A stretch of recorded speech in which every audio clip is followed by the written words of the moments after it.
మాచర్ల నియోజకవర్గంలో సంక్షేమంతో పాటు పలు అభివృద్ధి కార్యక్రమాలకు శ్రీకారం చుట్టారు ఎమ్మెల్యే పిన్నెల్లి రామకృష్ణారెడ్డి. ఇందులో భాగంగా పట్టణ ప్రజల ఆరోగ్యం కోసం కోట్ల రూపాయల ఖర్చుతో పట్టణంలో నలుమూలల హాస్పిటల్స్ ఏర్పాటు చేసి వైద్య సేవలు అందిస్తున్నారు.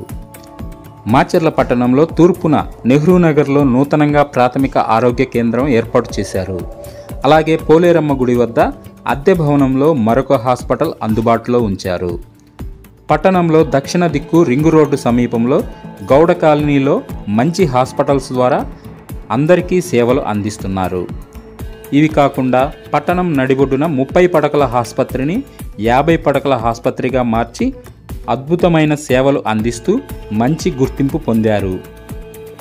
అభివృద్ధి లేదు అనే పచ్చనేతల కళ్ళకు ఇవి కనపడకపోవడం విడ్డూరంగా ఉంది.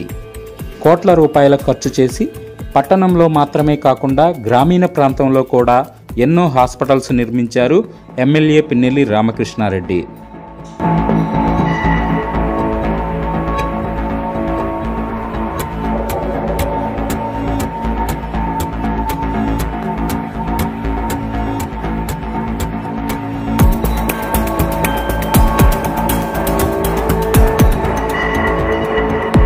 గుర్తుకు ఓటేద్దాం, పిన్నెల్లి రామకృష్ణారెడ్డిని గెలిపి